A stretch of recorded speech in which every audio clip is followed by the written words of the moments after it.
might change over the years, but one of the things that you want to make sure you stick to is your style. You're going to find people criticizing your style. Some people are going to like your style. Some people are not going to like your style, but just stick to it. And everything else that we're going to be talking about today is within the context of that you are remain to your style, right? Some people are very loud. Some people are very, not loud. Some people move a lot, right? Move their hands and their bodies. Some people are not. So and it's all okay. Like there's no like right way to do things. It's all fine. You just have to stick to your style.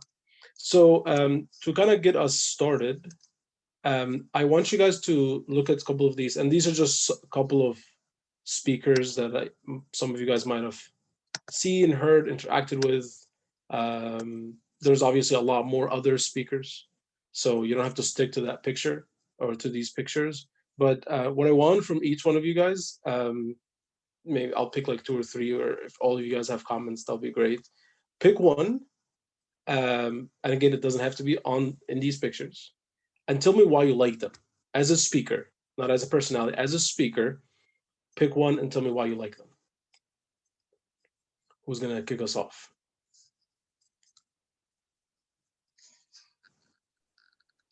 I like Dr. Omar Suleiman because he's calm and he doesn't seem to um, not scream, but like talk very loudly. Okay. And he's very good with his words. Okay. So he's calm, he's not loud, he's good with his words. What do you mean by good with his words? He like takes his time to, I guess, like explain things properly in a Okay. manner that is understandable for like everyone. Doesn't use like long Arabic words. I'm not an Arabic Okay. speaker, so he Okay. keeps that in mind sometimes in his lectures. Very good. Very good. All right. You hit on some really good notes there. Uh, okay, so one of the Omar Simon seems to be usually in a good mood, not too depressing or serious. Okay, very good. Very good. So that's just the demeanor that he appears on. Okay. What else, guys?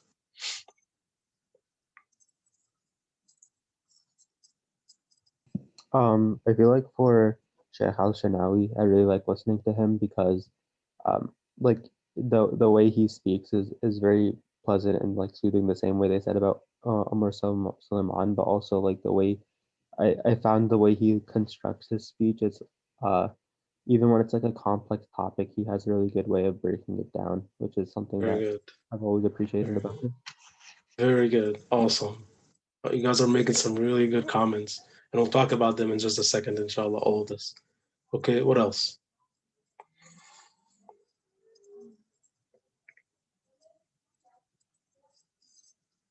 And again, please don't be stuck to these pictures. If there's somebody else that you really like listening to, could be a local imam, it could be your own teacher, it could be, it could be your father. I don't know.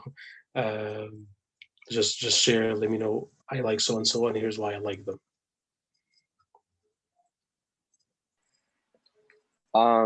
He's not on this, but Ustad Majid Mahmood. Okay. Um, I think he's a personal favorite because I feel like he he's really quick to know who he's talking to and like analyze the audience really quickly. And Mm, when he does that, he's able to engage the audience in accordance to whatever he's talking about. Like last very year at good. our tour, he talked about death, right? And death isn't necessarily a fun conversation, right? But he was talking to students. He was primarily talking to college students, and the way he engaged us, I think that was my favorite talk of the day because he was able to like bring the fruits of it and like bring it in our eyes like in a way that we would enjoy it. Very So good. I think a big quality to have as a speaker is to know who you're talking to and like find a way to keep them engaged. Okay. Okay. Very good. This is great. Actually, let me grab something real quickly. Talk about this in a little bit. Anything else? Who else? Maybe I'll take one more person, and then we'll move on, inshallah. And again, you guys can use the chat window if you don't feel comfortable talking.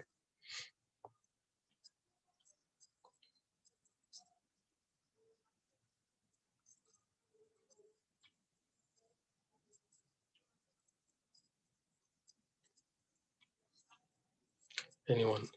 Okay. Well, if anything comes to mind, again, you guys drop it in the chat. I'll read it, inshallah. Uh, I have uh, one thing really quickly. yes, go ahead. He's not on this list, but he gave a talk. He gives talks every semester. Imam Farhan Siddiqui. Okay. I think he's in Virginia now or something. He is. Yep, he moved. Yeah, so I like his talks because he's not afraid to say it like how it's supposed to be, Okay. even if it's controversial. Mm, And not just that, but like when he's talking, he engages the audience a lot. Like he's not the type of person to talk for like 80 minutes straight. Like he mm, keeps asking questions to the audience, and the mm. audience says something back, and then he like sometimes he says something witty, and it's like really funny. So it's like I appreciate that. Okay. Very good. Very good. The word that I like to describe him is that he's very authentic, right? In a lot of the stuff that he talks about. And again, he just says it as it is, like it doesn't really sugarcoat things. Very good. Awesome, guys. Well, thank you. One of the things that I want everybody to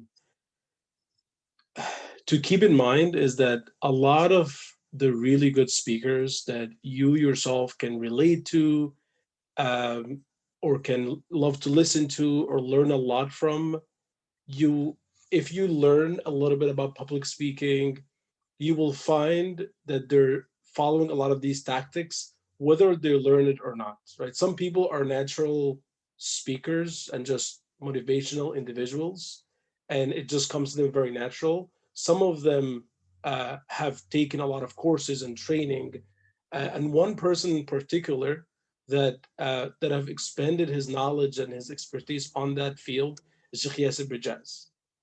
He is one of my favorite teachers, speakers, personalities. He's an incredible person. And one of the things, and I pulled one of the books that he recommended to some of his students, and I was sitting there in the audience. I don't know if you guys can see, but it's by John Maxwell, who's a preacher, like a Christian preacher, but he's been doing it for 20 plus years. Speaks a lot about public speaking. One of his most amazing books. I have a couple of his books, but this is my favorite. It's called Everyone Communicates, Few Connect. Everyone communicates, few connect. If you are planning to get into public speaking, and or if you ever want to learn how to public speak, or you want to connect to your community, you want to connect to your family members, you want to connect to a lot of people around you, I highly recommend this book. This was a life-changing book for me. It was a recommendation from Sheikh Yasser Brijaz. And what's interesting is almost every single thing that you guys said about your favorite speaker is in here. Specifically, I pulled it when one of you guys, I don't remember who, I'm sorry, but when you were talking about Sheikh Majid Mahmoud, how he can read his audience. This is one of the most difficult things to do, right? Because a lot of times you go in without really knowing who's going to be there. How many people are going to be there? What is the age group, the mix of males and females? You don't really know anything about them. And for you to scan your audience and then talk in a way that's relevant to them is absolute genius. And there's a way to do that, and there's a mechanism. There are techniques to do that, of how before you even start, you can read your audience within 30 seconds of just looking at everybody who's there. Obviously, online things is a little bit more tricky, but you can get an idea of like, okay, all you guys are college students versus talking to a masjid, or maybe it'll be like a mix of elders and families and so on and so forth, versus like you know, Sunday school, so like even online, you'll get an idea of your audience. But anyway, this is I highly recommend this book. It's like $20 on Amazon. So if you are planning or you're just interested in that topic, please do yourself a favor and read that book. All right. Next thing for you guys, why do we speak? Why do we speak? I mean, why is it important as Muslims, as individuals? Um, why is it important for you to give a khutbah or a halaqa or why do we speak? Again, you can use the chat box or you can talk as well.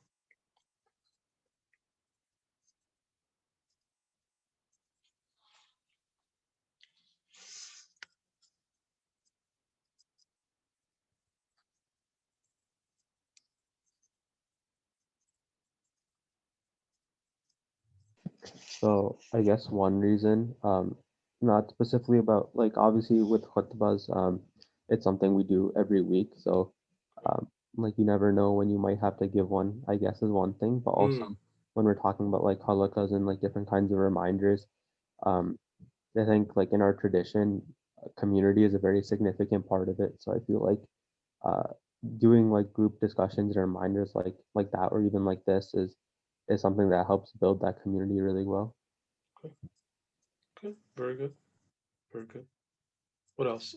I do want to hear from the sisters a little bit more, because oftentimes when we talk about public speaking, it's always the brothers. The brothers are going to be speaking at the khutbah. They're going to be speaking in the masjid, and then sisters are not necessarily. But like, wallahi, you guys have no idea of the need of having female speakers nowadays, female scholars, uh, individuals who are just even with a little bit of knowledge can relate to some of their younger girls in the community. So I don't know who everybody that joined, but obviously I've seen some sisters in there. So I do want to encourage the sister a little bit more. I want to hear your perspective.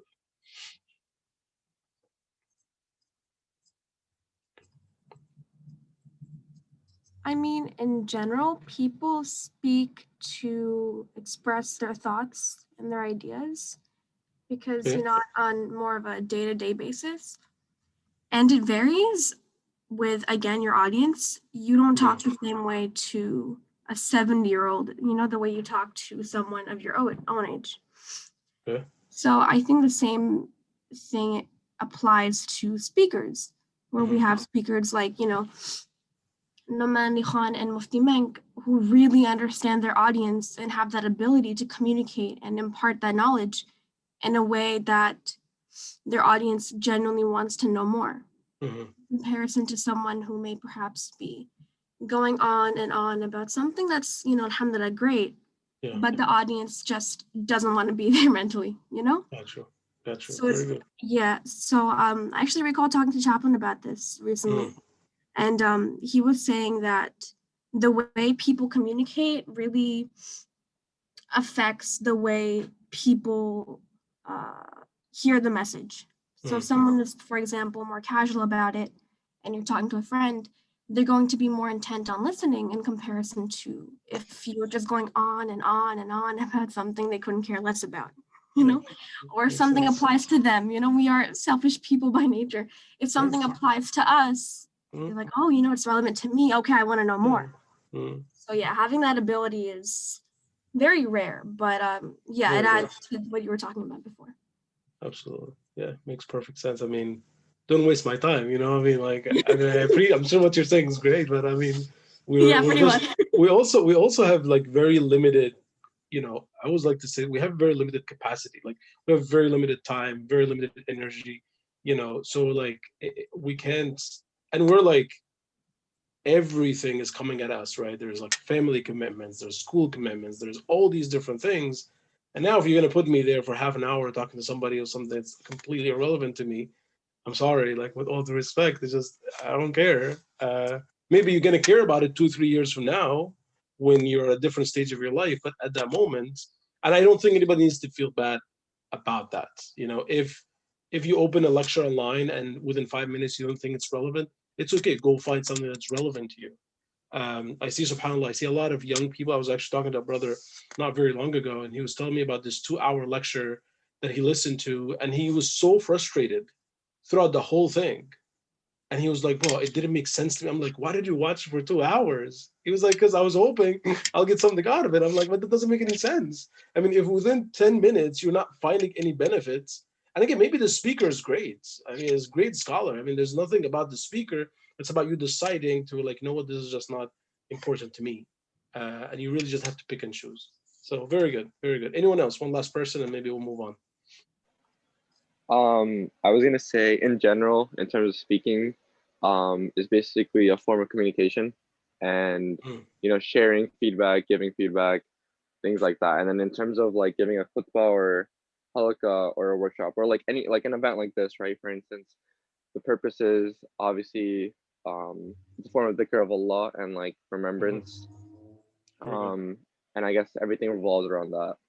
Very good. Very good. Okay.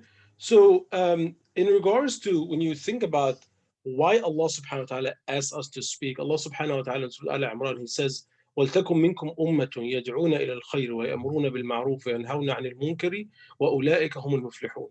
And let there be a rising from you as a nation. This could mean a group from the nation, or it could be the entire nation, right? So it has both interpretations. It could be just a group, like select view, or it could be just the entire nation that is rising to invite to that which is good, enjoying that which is right, and forbid that which is wrong. And those are truly the successful. Now, one of the things that we have to keep in mind is that if I'm speaking, whatever I'm speaking with, it has to bring some sort of good to the community. And I think it was one of the sisters who was just talking about being relevant. And this is part of being good. Like when you want to invite someone to something good, it has to be relevant to them. It has to make sense to them. It has to be easy. It has to be clear. It has to be clarifying to whatever questions they might have. If you're going to be speaking about something that is confusing to you, there's a 99% chance that you're going to confuse everybody around you, and you could potentially misguide some people. And this is extremely important, guys. Keep in mind that every time you speak, ask yourself, is whatever I'm going to be talking about going to bring benefit or is going to bring harm? It could be part of the deen, okay? But to the people that you're speaking with, it might end up confusing them. And if, for example, if let's say you're asked to speak to a group of new Muslims who just accepted Islam, okay, and you go and you give them an entire hour lecture about why there are death penalty in Islam, just as an example, right? Or polygamy, right? Why did Allah subhanahu wa ta'ala allow us to marry multiple wives? Like, it's so irrelevant. Like, they need some really basic things. And if you look at this verse, Allah subhanahu wa ta'ala says, let there be a nation, invite to that which is good. If you're talking to a group of new Muslims about a topic that will not bring them benefit, that is not good, right? So Allah subhanahu wa ta'ala, when He asks us to speak, keep your message in mind. Allah wants you to speak to something that is going to bring good. And obviously it has to be right, right? And hopefully when we are talking, we've done our work, and I'll get to some, you know, more tactical things in just a second, but hopefully it's something right. Right? Don't make up stuff. And wallah, it's you might find yourself falling into it unintentionally, is that you're like in the middle of your talk and you felt to say something, you're not really sure if it's right or wrong, but just in the midst of your talking and you're excited and there's just so much and everybody's paying attention to you, you just slip something that, and then you're like, wait, I don't even know if that was right or wrong what I just said. And I'm like, and then again, you might go back and realize afterward, but it has to be right, right? It has to be something that is right. It's part of the deen. Like, just don't make up stuff. And I know a lot of these things are common sense, but when people start getting slowly into speaking, public speaking, guys, has its own glamour, has its own. It's something that that the nafs, our soul, desires on its own, to be just for people to look at you, to be the center of attention, for people to listen to you, right? That's, I mean, that's why social media is there and has been growing for years, because everybody is showing their voice, and it is a natural thing to want to be heard. But when you're talking to a group of people and they're going to trust you with whatever that you're sharing with them, you have to honor that trust. You have to honor that trust by doing your homework. You have to honor that trust by making sure you're talking about the right things. You have to honor trust by making sure it's good and relevant and beneficial to your audience. And the last thing is, forbid something that is wrong, right? I mean, it is okay to talk about things that are forbidden, things that are wrong. Oftentimes, subhanAllah, One of you guys gave the beautiful example about Ustad Majid Mahmoud, who talked about death. I mean, death in America is like nobody wants to talk about it, but it's gonna happen, right? And the way he addressed it, even though a topic could be very difficult to address, but mashallah, he addressed it beautifully. And I was there, by the way, and it was also one of my favorite speeches from him, and it was one of my favorite speeches, at R to R. But the reality is, just because something is difficult to talk about, it doesn't mean we don't talk about it, right? So just keep that in mind. The second thing, really quickly, is that Allah Subhanahu wa Taala also said another place in the Quran, ومن أحسن قولا ممن دعا إلى الله وعمل صالحا وقال إنني من المسلمين. And who's better in speech? Listen to this. This is kind of a rhetorical question. Who is better in speech than the one who invites to Allah, does righteousness, does righteous deeds, and say, I am from the believers, I am from the Muslims? Every single time. Okay, if anybody's taking notes, or you're sharing stuff on Twitter or whatever, every single talk that you're going to be talking about has to connect people to Allah subhanahu wa ta'ala, right? And this is going to be a must. This is like one of the prerequisites. It's a condition. It's not about driving people to you. It's not about people liking what you're saying. It's not about people feeling good about themselves. It's about people connecting to Allah subhanahu wa ta'ala. And that is not easy. That is really not easy. And therefore Allah subhanahu wa ta'ala reminds us that the best speech is that you invite people to Allah subhanahu wa ta'ala. You draw people closer to Allah subhanahu wa ta'ala, right? And then you have to do righteous yourself. Speaking, guys, speaking, whether again it's a khutbah or a halaqah or a Sunday school or a family gathering, is not the goal. It's means to the goal. The goal for us is to please Allah subhanahu wa ta'ala, to seek the pleasure of Allah subhanahu wa ta'ala through our good deeds. And speaking is one of these good deeds. A lot of times, and early on, if you go into that business of speaking, giving khutbahs and halaqas and classes in the community and whatnot, a lot of times I myself went through this, you lose track of the end goal. The end goal is not to speak and be awesome and everybody clapping after you finish. That's not like the goal. These are the means to the goal, which is the pleasure of Allah subhanahu wa ta'ala. So if in my process of talking, I miss my salah, if in my process of talking, I'm being bad to my parents, it's like, sorry, dad, like I'm speaking right now. Like, I don't have time for you. No, like everything could wait. Go take care of your dad, whatever he needs, or your mom, right? The goal is not the speaking. It's part of it. And it doesn't take precedent over being good to your parents, right? Making sure you have your salah on check. You can't be talking and then everything you're talking about is the complete opposite of what you do. You might not be able to fulfill every single little thing you talk about, but you have to be in that path of righteousness. So keep in mind, guys, is that at the end of the day, it's about connecting people to Allah subhanahu wa ta'ala, and speaking are means to seek the pleasure of Allah subhanahu wa ta'ala, because that's what makes us true Muslims. And as the ayah said, indeed, I am from the Muslims. What makes us true believers is that we are slaves of Allah subhanahu wa ta'ala. We are obedient to Allah subhanahu wa ta'ala. And all of this, everything that we do, including speaking and halaqas and classes and khutbahs, are just means to get us closer to Allah subhanahu wa ta'ala. Now, one of the things I pulled really quickly from Dale Carnegie, which is hopefully many of you guys have heard about him.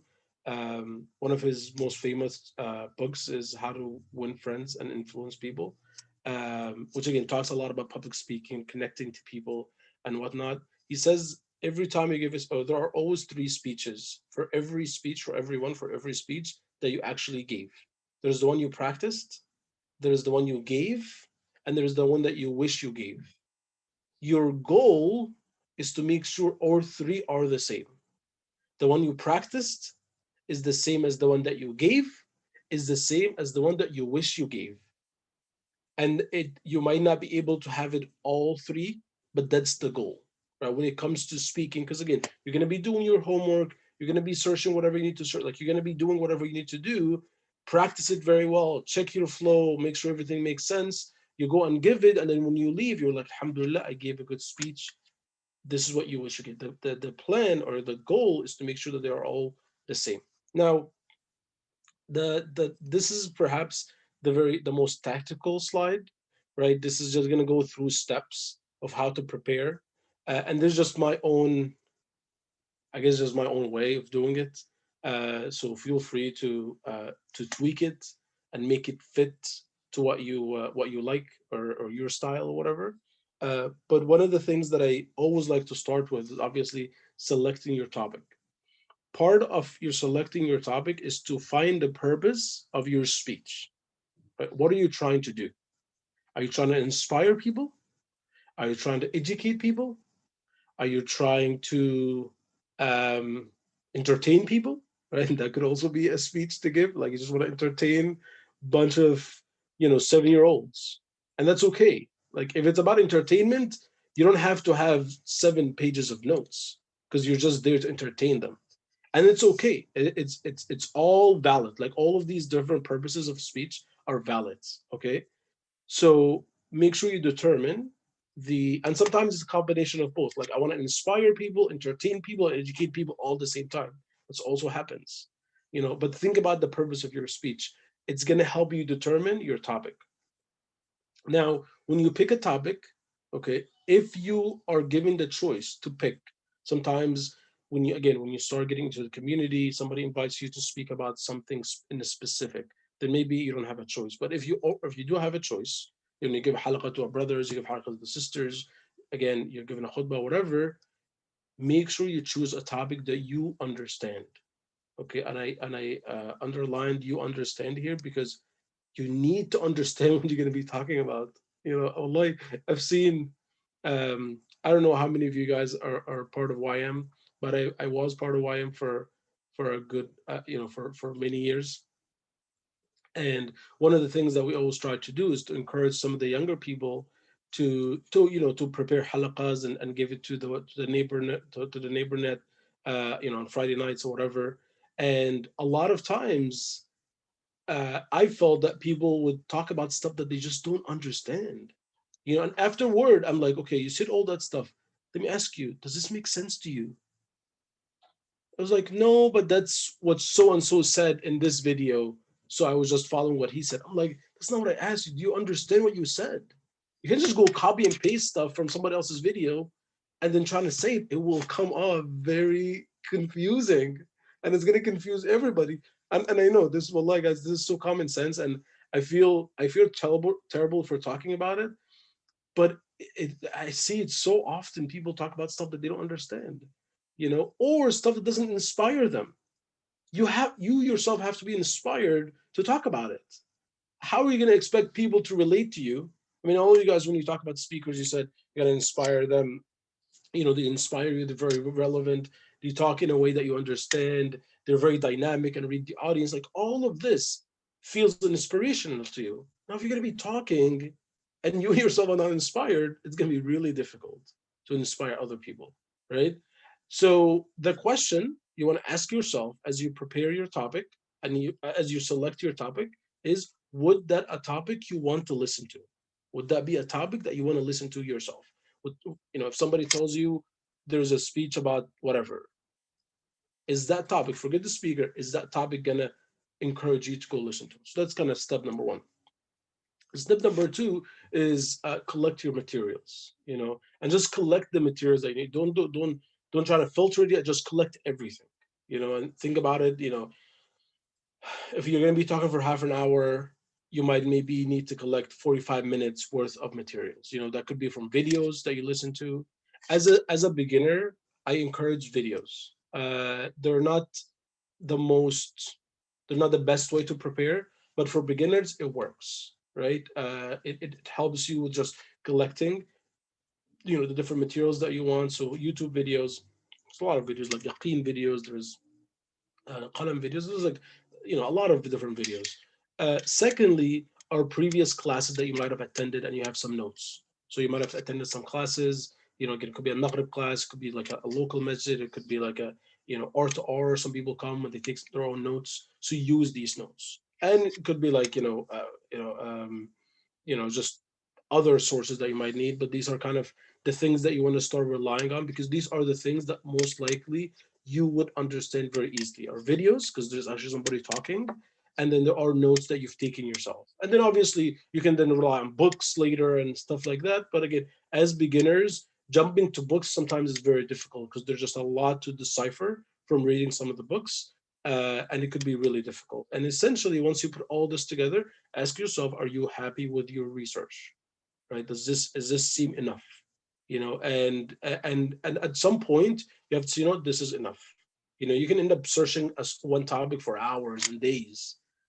Get to a point where you're like, no, I'm happy with that, the stuff that I collected, right? And that's okay. Like, you don't have to just go on for hours and days to collect things. Just have it. And obviously, I always encourage you write it out, like on a Word document or something. Some people still write it, like actual handwrite it, just fine too. But obviously, it's easier to just have it electronic, and you can always reference it back if you need to. Once you have your materials and everything that you want to talk about, this third step is a step that I seriously think a lot of people miss. And it really makes or breaks the speech for you. Okay, is that assessing your flow. A lot of times you have amazing materials, you have awesome stories, you have verses from the Quran, you have hadith, like you understand everything, everything is great, everything is there, but the flow is just off. You're jumping from one verse to the next, to a hadith, to a story, and it's just like people are lost. You're talking about one topic, but there's no flow, there's no story. You have to be able to assess your story. Does this make sense? Personally, guys, this has been the most difficult step for any talk that I've ever given. In my life, this has been always the most difficult thing. Collecting materials, easy, not a problem. Selecting the topic, not easy, easier. But making sure that your story flows properly, oh man, to me, it's just a nightmare, right? And what I usually do is, once I have the materials, I'll start to organize them in a way that I think it makes sense. I leave for like a couple hours, for a day.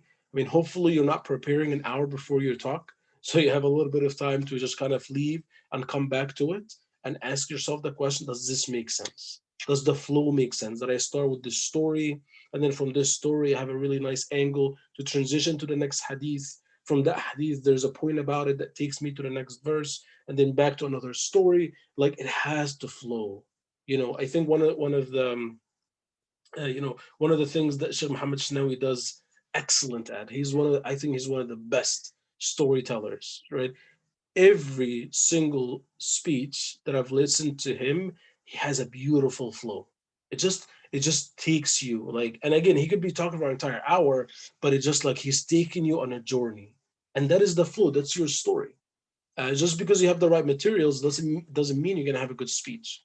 Make sure you assess your story and make sure it makes sense and it flows as you wish it to flow. Right. One of the recommendations that sometimes work, not all the time, is for you to start with a story.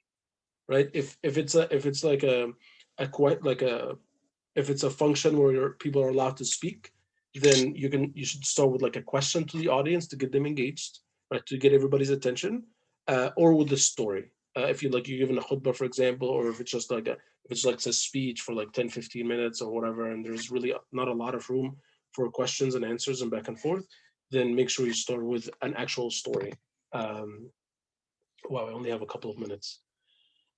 Practice your speech. Practice, practice, practice. Right? Practice makes perfect. Right? You have your materials. You have your flow. You kind of feel comfortable with what you're talking about. Just practice it. Right? Practice in your car. Practice in your room. Practice it with a friend. Whatever it is, just make sure you practice. Make sure you are happy delivering it. And in the beginning, you might find yourself practicing 3 or 4 times. After you get into the hand, you get the hang of things. Maybe you'll just practice it once, and then inshallah, all of you guys get to a point where you can just kind of practice it like on the fly. Like, you're just, as you're doing it, you're practicing it, right? Make dua before you go, right? Allah subhanahu wa ta'ala, guys, and again, I want to connect to the previous slide. is that Allah subhanahu wa ta'ala encourages us to speak and invite and tell people good and whatnot. And therefore we cannot take Allah subhanahu wa ta'ala from the preparation. You can't, like you have to make dua to Allah subhanahu wa ta'ala. Another thing I recommend is on your way there, send a lot of salawat on the Prophet. Allahumma salli ala Muhammad wa ala ali Muhammad. Like just send a lot of duroos and on salawat on the Prophet on your way, right? You could be driving or you're about to start or whatever. Just just make a lot of dua and on salawat on the Prophet and then go and deliver. Just do it. Just go and do it. Khalas, you've done your part. Don't think about, oh, I should have done better, this and that. No, just go and deliver. Now, if this is just in a physical kind of face to face, make eye contact. One of the rules, you guys will read this in the book. I recommend it. Is that make sure you look at each person at least 3 seconds. That actually makes them feel that you are looking at them directly. A lot of times, people just look in the open. Like you actually not looking at anybody, you're just kind of looking in the open. Like I know it's hard. Making eye contact while you speak is not easy, but try to practice where you're actually looking and you're fixating your eyes on a person for just, and again, 3 seconds might seem like forever when you're talking, but it's actually not. You're just kind of looking at them and you move to the next person, then you move to the next person, and then so on. And then you can go back. Make sure if it's like a long haul, like a masjid or whatever, look at a lot of times people just look at the first 2 rows and you ignore everybody else. So make sure again you spread your eye contact among the entire audience as much as you can, so everybody feels included. Pause if you need to. Pausing again feels like you're pausing forever and everybody's staring at you like, oh my god, everybody's about to kill me because I paused for like a second. It's really not that big of a deal. It seems like it's a big of a deal as you're talking, but it's not. Catch your breath, stop, it's okay, and then keep talking. Right? It's fine, even if you just do it for yourself. Pausing is completely fine. And the last thing, ask questions. Right? I mean, not in a khutbah. Even though you are allowed to ask questions in the khutbah and the congregants can talk back, but it's not a practice that we do today, and it's not common. So don't do it. But like in a gathering like this, do ask a lot of questions to the audience to keep them engaged. Any questions? I only have one slide really quickly. It'll take us like 30 seconds. But it's already 11:15, so I think we're supposed to finish at 11:15. But I want to see if anybody has any questions about this slide, comments, anything that I need to clarify.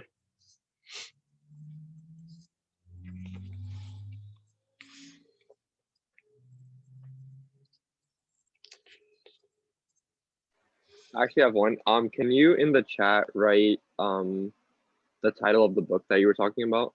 Sure, absolutely. I'll do it before we end. I got you. Okay. Anything else? Any other questions or comments? Okay. The last thing that I kind of just wanted to leave everybody with, inshallah, is that be a student of knowledge. And this is connected to what I talked about earlier, which is ideas that we are in the path of pleasing Allah subhanahu wa ta'ala. There's nothing better than seeking knowledge, right? And a lot of times people, again, who kind of want to speak and whatnot, they're kind of like, oh, I'm just going to speak when I'm invited. No, just learn, keep learning, right? Keep learning. Make sure there's a constant class that you're part of, constant set of reading, series that you're watching. Guys, subhanAllah, we live in an age where there's just a plethora of things. There's so much information out there. Pick one and follow, right? Maybe you want to learn about the Prophet ﷺ.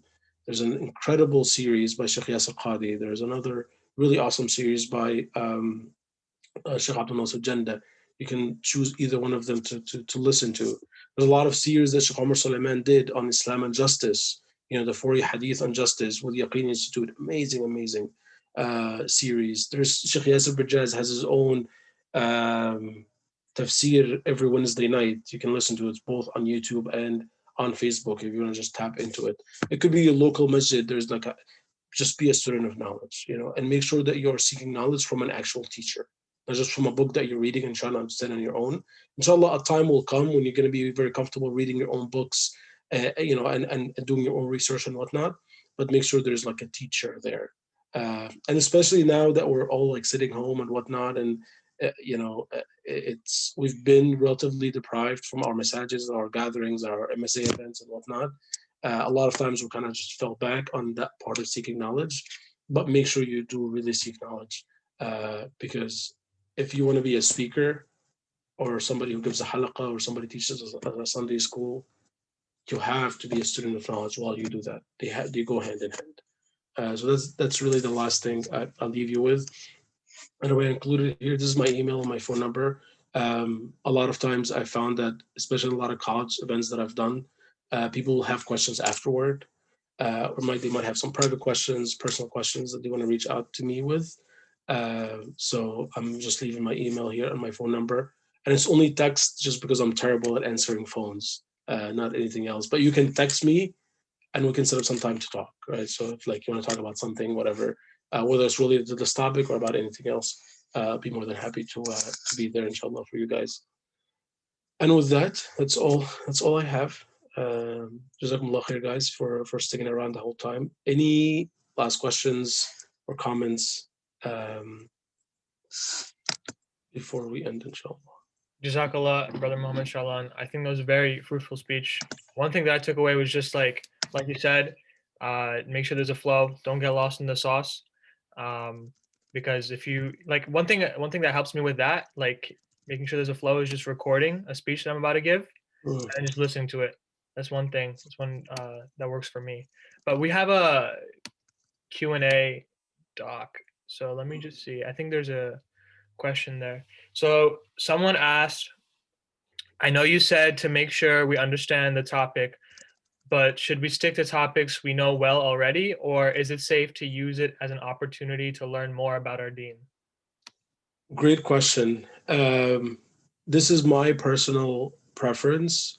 When you are speaking, speak about a topic that you know very well. Now, that doesn't mean you cannot learn that out of the topic to expand your knowledge. Please do, but give yourself some time to learn that topic before you speak about it. The reason for that, a lot of times we want to speak about a topic that is new to us or we're not very well versed. We start learning about that one topic for the sake of speaking, and that is actually very dangerous. But it becomes about me relaying a message, not about me learning, because the purpose of me trying to learn about this topic is because I can speak about it. And the first person that should benefit, and wallahi guys, like I'm saying this knowing that I need to work better at, is the number one person that should be benefiting from a topic is you. Like you are the number one audience to yourself. And if you're just learning for the sake of talking, then that's pretty oxymoronic if you ask me. So I would wait until maybe after a few years of talking and speaking, and alhamdulillah, you start to learn about a lot of different things. Then maybe yes, you can talk about certain things that it's kind of your first time talking about it. But for you to have no knowledge at all, to speak about it, and then now you have to do all this research, it's risky. It's a little risky. Allah. All right. If anyone wants to unmute and ask a question.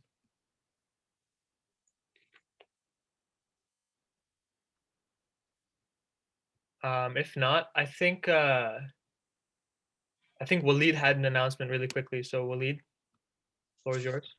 Okay, so for starters, Jazakallah khair, brother Mohammed Shallan. That was, like someone said, that was a very fruitful discussion, and I know you've come for MSA events here and there, and like as always, they've been amazing. Lastly, I just want to say this to the audience. So this will be Rutgers Jumu'ah's last event for the semester. I know this isn't in any way how Rutgers Jumu'ah is. The Jumu'ah vibes aren't necessarily there, of course, because of the pandemic, but in essence, we're, everything we're doing, the reason for this event, the reason for any of other events is, the remembrance of Allah and like to keep the Jumu'ah traditions going. And, it's tough, but inshallah, this team, subhanAllah, this team this year, they've done a great job, and with everything that's happening on social media, just try to like keep engaged. I know Jumu'ah revolves around this Friday, but it's something that, you know, when we were on campus, it's something that everyone would look forward to. It was such a upbeat, happy day. But you know, inshallah, we're everyone's trying, and like, you know, just make sure you have your part in it. And I think that's I'll leave off with that. Assalamu alaikum. All right, jazakallah everyone for attending. Assalamu alaikum, everybody. Sorry, go ahead.